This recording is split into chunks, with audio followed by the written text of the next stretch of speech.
చూస్తున్నాం. హైదరాబాద్ కావూరు హిల్స్ లో టాలీవుడ్ కు చెందిన ఎగ్జిక్యూటివ్ ప్రొడ్యూసర్ స్వప్న వర్మ ఆత్మహత్య చేసుకున్నారు.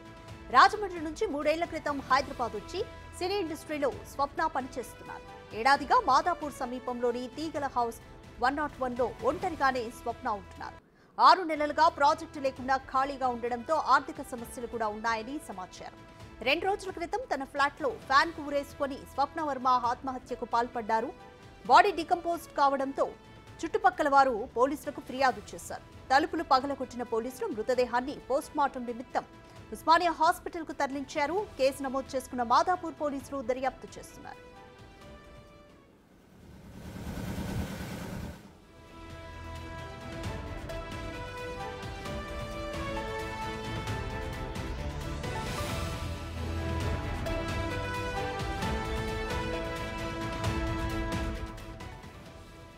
మోర్ డీటెయిల్స్ మా ప్రతినిధి సురేష్ అందిస్తారు. సురేష్, స్వప్న వర్మ ఆత్మహత్యకు గల కారణం ఏంటి? తనకి ప్రాజెక్టులు లేకపోవడమే ఆర్థిక ఇబ్బందులే కారణమా, ఇంకేమైనా తెలుస్తున్నాయా?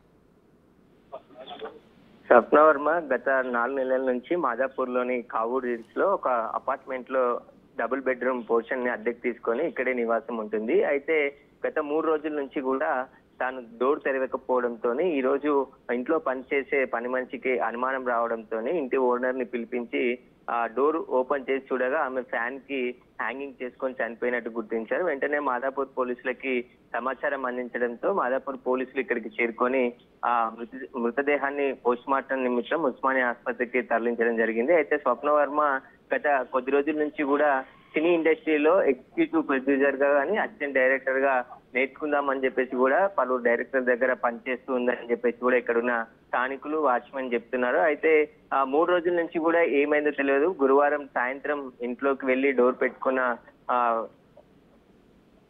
స్వప్న వర్మ ఎంతకి 2 రోజులైనా డోర్ తీయకపోవడంతో అనుమానం వచ్చి ఈ రోజు తీసాం. కానీ స్వప్న వర్మ రాజమండ్రికి చెందిన అమ్మాయిగా గుర్తించారు. ఆమె పేరెంట్స్, వాళ్ళ తల్లి చెల్లి ఇద్దరు కూడా ముంబైలో ఉంటున్నారు. వారికి విషయం పోలీసులు చెప్పడంతో అక్కడ నుంచి ముంబై నుంచి బయలుదేరారు. అయితే సాయంత్రానికి ఇక్కడ చేరుకున్న తర్వాత మృతికి గల కారణాలు అయితే ఇప్పటి వరకు ఎలాంటి తెలియలేదని చెప్పేసి పోలీసులు చెప్తున్నారు. అయితే ఆమెకు సంబంధించిన కొంతమంది ఫ్రెండ్స్ ఇక్కడికి వచ్చి ఆ విషయం తెలుసుకొని చాలా ధైర్యంగా ఉండేది స్వప్న వర్మ, ఇలా ఆత్మహత్య చేసుకునేంత పిరికి అమ్మాయి కాదు అని చెప్పేసి వాళ్ళు చెప్తున్నారు. కానీ ఆ మృతికి గల కారణాలు అయితే ఇంకా తెలియలేదు. పోలీసులు సూసైడ్ కేసు నమోదు చేసి దర్యాప్తు చేస్తున్నారు.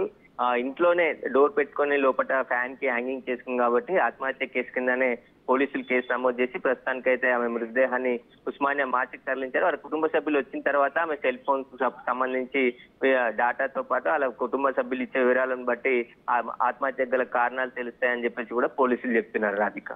రైట్ సురేష్, స్వప్న వర్మ ఫ్రెండ్స్ కానీ కుటుంబ సభ్యులతో కానీ కాంటాక్ట్ అయ్యే ప్రయత్నం చేస్తారా? వారేమంటున్నారు? ఏమైనా అనుమానాలు వ్యక్తం చేస్తున్నారు? ఆమె సినిమా ఇండస్ట్రీలో పనిచేయాలనే ఇంట్రెస్ట్ తోని ఇక్కడికి హైదరాబాద్ కు వచ్చిందని చెప్తున్నారు. అప్పటి నుంచి కూడా ఆమె ఒంటరిగానే ఇక్కడ ఉంటుంది. అప్పుడప్పుడు ఆమె తల్లి ముంబై నుండి ఇక్కడికి వచ్చి కూతురుతో 10 రోజులు ఉండి మళ్ళీ వెళ్తూ ఉంటుంది. అదేవిధంగా ఆమె ఫ్రెండ్స్ తరచూ వస్తూ ఉంటారు అపార్ట్మెంట్ కి, కలిసి ఉంటారు. సినిమా ఇండస్ట్రీలో పనిచేసే వారు కూడా కొంతమంది పరిచయం ఉంది. అయితే సినిమాలలో అవకాశాలు రాకపోవడమా లేదంటే ఆర్థిక ఇబ్బందులు అనేది కూడా ఇంకా స్పష్టంగా తెలియదని చెప్పేసి కూడా పోలీసులు చెప్తున్నారు. ఫ్రెండ్స్ కూడా ఎప్పుడు చలాకీగా ఉంటుంది, ఎప్పుడు అందరితో కలిసి మాట్లాడుతూ ఉంటుంది. కానీ ఇట్లా ఆత్మహత్య చేసుకునేంత ఇబ్బందులు ఏమీ లేవు, ఎవరి ముందు ఎప్పుడు ప్రస్తావించలేదని చెప్పేసి కూడా స్వప్న వర్మ ఫ్రెండ్స్ చెప్తున్నారు. కానీ వాళ్ళ కుటుంబ సభ్యులు వచ్చి ఇక్కడ ఏమైనా మీడియాతో మాట్లాడి పోలీసులకు వివరాలు చెప్తే తప్ప ఆమె ఆత్మహత్య గల కారణాలు అయితే తెలియవని చెప్పేసి కూడా చెప్తున్నారు. ప్రస్తుతం అయితే వాళ్ళ కుటుంబ సభ్యులు ముంబై నుంచి హైదరాబాద్ కు బయలుదేరారు. రాత్రి వరకు ఇక్కడ చేరుకున్న తర్వాత పోలీసులు వార్ స్టేట్మెంట్ కూడా వారికి ఏమైనా అనుమానాలు ఉన్నాయి, అసలు మృతికి గల కారణాలు ఏంటనేది వాళ్ళ కుటుంబ సభ్యులు ఇచ్చే వివరాలతో కూడా తెలిసే అవకాశం ఉందని చెప్తారు. ప్రస్తుతానికైతే ప్రాథమికంగా ఆర్థిక ఇబ్బందితోనే ఆమె ఆత్మహత్య చేసుకుని ఉంటుంది, లేదంటే సినిమా ఇండస్ట్రీలో తగినంత ప్రాధాన్యత తనకి దొరకట్లేదు అనుకొని ఆత్మహత్య చేసుకుంది అనేది కూడా ఇంకా క్లారిటీ రావాల్సి ఉందా అని చెప్పేసి కూడా తమ స్నేహితులు అయితే చెప్తున్నారు.